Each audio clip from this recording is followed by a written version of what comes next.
Bordered on three sides by the sea, Pembrokeshire benefits from the Gulf Stream, which creates a milder climate for farming and a longer growing season. Claire McCollum's been to a farm near St David's that's cultivating faith as much as food. There are many farms around St David's, including this one, Tregennis Farm. But the workers here are a little bit younger than usual.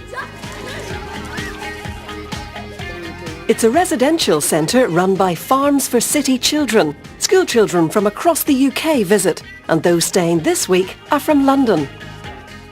The charity was started in the 1970s by children's author Michael Morpurgo and his wife Claire.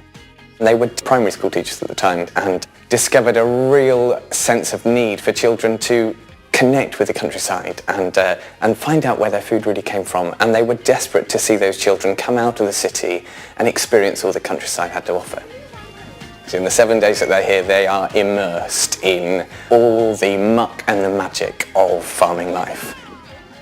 And then enjoying the fruits of their labour. So very often what they will eat in the evening is what they've been planting or growing or looking after during the week.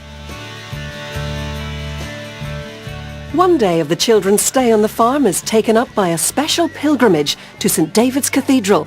For some of them, it's their first introduction to Christianity. Personally for me, that visit is really important because it's a wonderful opportunity for the children to go on a journey of discovery, to explore, to question, and to discover that perhaps there is more to life. Well, when I first saw the cathedral, it was actually really big. And when you go inside, it's actually bigger. It seems bigger than the outside. Cathedrals particularly have this wonderful, grand story to tell. And when you look around a building full of those stories, you can't help but be inspired. I wonder if you can work out which one is St. David. There are some clues. St. David was a man who was spreading the word of Jesus around in Wales. And he was also friends with St. Patrick, who travelled to Ireland to tell people about Jesus too.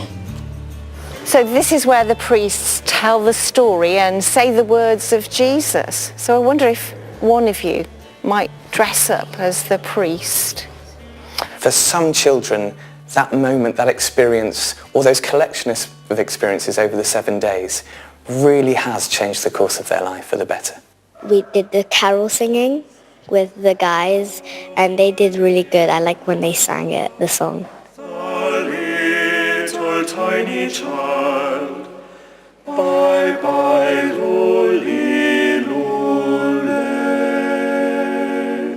I really like being here because we get to explore and see how different it looks like to London. The cloth onto the table.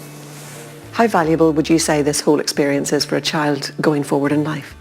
For these children, they discover that what they do actually matters in life. The responsibility that they have, maybe for the first time ever, is something that's really special and goes with them when they go home.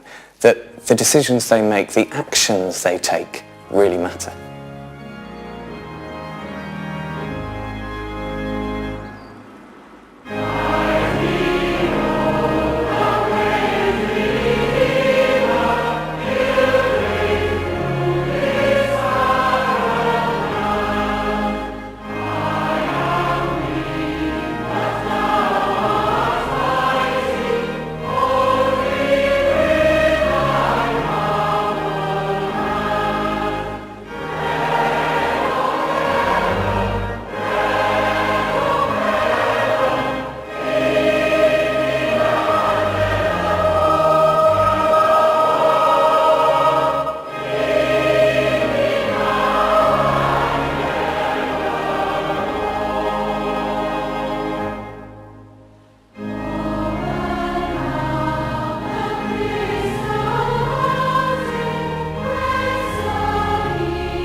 David's not only has the title smallest city in the UK, it's also hoping to become a dementia-friendly city.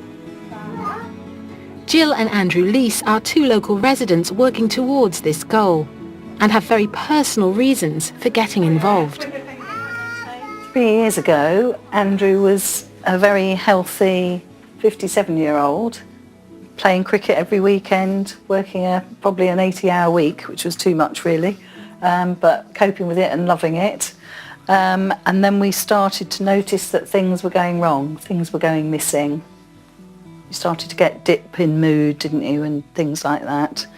And we went through all the testing then, and it turned out to be Alzheimer's then, what they call young onset dementia. Did you know much about Alzheimer's up until that point? No. Well, a little, yes, a little bit more around it. But not a lot. And Andrew, how do you feel within I'm yourself? okay. He's okay. He's got a very good sense of humour. I can see that. He's been dancing around before we started filming. Yeah. And that's been a big bonus. Yeah. So, and different things. You still like your sport on television, don't you? Yeah. As his condition develops, Andrew finds it harder to communicate, which has had a profound impact on the family. I went through a period of sadness. I've known Andrew since I was 16, so we've been married now for 38 years, and you see somebody that you've known for all that time start to change and to struggle with things that were very easy. I'm not saying that I'm always praying for a cure, because I know that for Andrew probably isn't going to happen. But I do pray for myself for the patience, because you do need a lot of patience, and that he stays well, because if he stays well and happy, then that's good. Rather than be defeated by the diagnosis, it's inspired Jill and Andrew to start a dementia-friendly social group in their church hall just outside St David's. Well, we actually saw an article on how table tennis could help people with dementia and different memory problems. And we actually had got at the time table tennis down in the church hall. So we started asking around, and it turned out that the people that really wanted the help were the people with long-term conditions.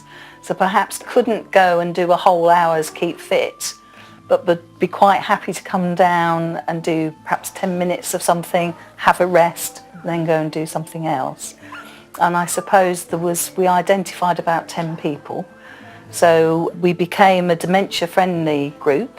It's open to anybody in the community, and it's there for anybody to use that wants to. How has your faith helped you through what you've been through? I don't think I would have managed without one. I don't know how people do. I mean, we've used it a lot, haven't we? What surprised you the most about being in this position? I think the different path it's made us take. I think we've really, both of us, taken a positive thing again for it, haven't we? Oh, yeah. And we've become dementia friends, and we've encouraged that with the Alzheimer's Society and things like that. So we've met a lot of nice people, haven't we? Lovely. You know, so I suppose it's expanded our horizons, really. Our next piece of music is an inspirational hymn sung by stirring Welsh male voice choirs.